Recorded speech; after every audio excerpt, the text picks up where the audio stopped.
आपकी उपस्थिति होने से अगर कोई अपना दुख भूल जाए तो समझना भगवान ने आपको इंसान बना के कोई गलत काम नहीं किया। सबसे बड़ी भलाई होती है किसी को इमोशनली स्ट्रॉन्ग कर देना।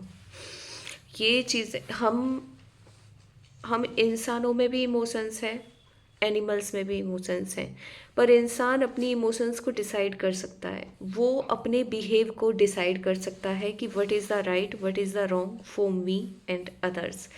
तो इसीलिए कहा जा सकता है कि एक मैनर्स के साथ जो जीवन जिया जाता है ना, वो 100 गुना अच्छा होता है एक बियर्ड और गुस्से वाले जीवन से।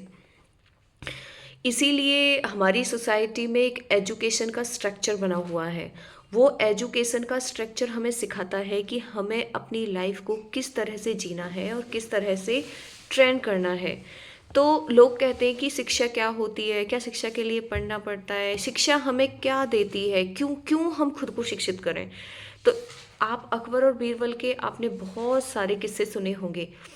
तो एक बार अकबर ने बीरबल से कहा कि बीरबल, अविद्या यानी कि अविद्या क्या है।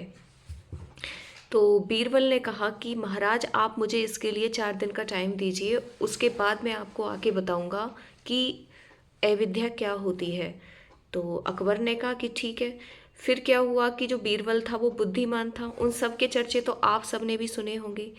अब बीरबल एक मोची के पास जाता है जो जूती बनाते हैं। वहाँ जाकर वो उससे कहता है कि एक 1.5 फुट लंबी जूती बना दो और उसमें हीरे जवाहरात सारी चीज़ें जड़ दो।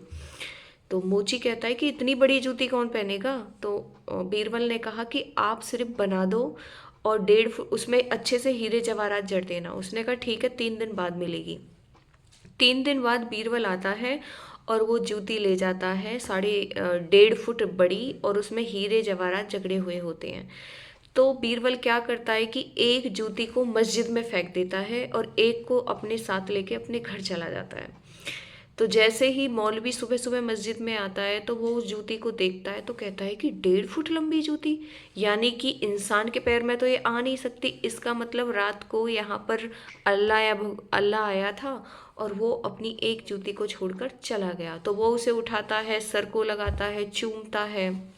दिन में जब बहुत सारे लोग आते हैं नमाज पढ़ने, सबको दिखाता है कि देखो ये जूती अल्लाह छोड़ के चला गया है रात को। सब उसे अपनी टंग से टच करते हैं, हाथ जोड़ते हैं। कोई ये लॉजिक नहीं लगाता कि ये कहाँ से है, सबको यही लगता है कि ये जूती कौन छोड़ के गया है, अल्लाह भगवान जो भी है उनका छोड़ के गया है।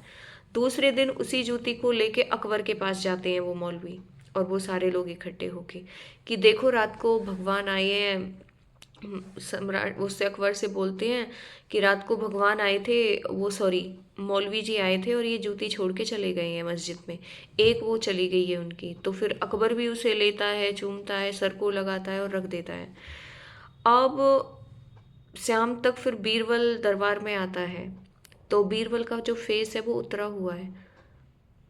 अकबर उससे पूछता है कि क्या बात हो गई जो तुम्हारा फेस ये तीन का बना हुआ है, क्या बात है। तो बीरबल कहता है कि मेरे ना दादाजी की जूती थी, एक जूती चोरी हो गई, अब मुझे वो मिल ही नहीं रही है, पता नहीं कहाँ है। तो अकबर कहता है कि क्या तुम्हारे पास एक जूती है अपने दादाजी की। उसने कहा हाँ एक तो है लेकिन एक चोरी हो गई। जैसे ही वो उस जूती को दिखाता है तो अकबर उसे देखकर कहता है कि अरे ये ऐसी जूती तो हमारे पास भी आई है, आज सुबह मौलवी लेके आए थे और उन्होंने तो कहा इसे अल्लाह छोड़ के चला गया है। तो बीरबल ने कहा कि ये ही आपके क्वेश्चन का आंसर है। आपने मुझसे पूछा था ना अविद्या किसे कहते हैं। बिना सोचे समझे, बिना तर्क किए किसी भी चीज़ को ट्रस्ट कर लेना। अब आपने ये नहीं सोचा कि ये जूती कोई फेंक के भी जा सकता है या किसी इंसान की भी ये हो सकती है, आपने डायरेक्ट इसे किससे, अपने अल्लाह से जोड़ दिया। जबकि आपको पहले सोचना चाहिए था कि ये हो सकता है कि किसी ने डेकोरेशन के लिए ही बनवाई हो। तो जो एजुकेटेड माइंड होता है वो पहले चीज़ों को सोचता है, तब उन पे ट्रस्ट करता है। लेकिन जिन जो अविद्या होती है वो हमें सोच सही और गलत को सोचने की शक्ति नहीं देती है। इसलिए इंसान को अपने माइंड को ट्रेन करना चाहिए। पहले चीज़ों को देखो, सोचो, तभी किसी डिसीजन पे पहुंचो। ऐसे ही दोस्तों दिन में कितनी गलतफ़हमियाँ, कई बार हमें लगता है कि ये काम उसने किया होगा या उसने ऐसा, जबकि सच्चाई की तह तक जाए बिना हमें किसी भी डिसीज़न पे नहीं पहुंचना चाहिए। पहले किसी चीज़ की रियलिटी को जानो, उसके बाद ही उस पे ट्रस्ट करो। आपकी लाइफ बहुत तेज़ी हो जाएगी और बहुत बेकार के मुद्दे ऐसे ही सॉल्व हो जाएंगे, चाहे घर हो या बाहर हो। किसी पर भी शक मत करो जब तक कि सच्चाई को आप ना जान सको। All the best.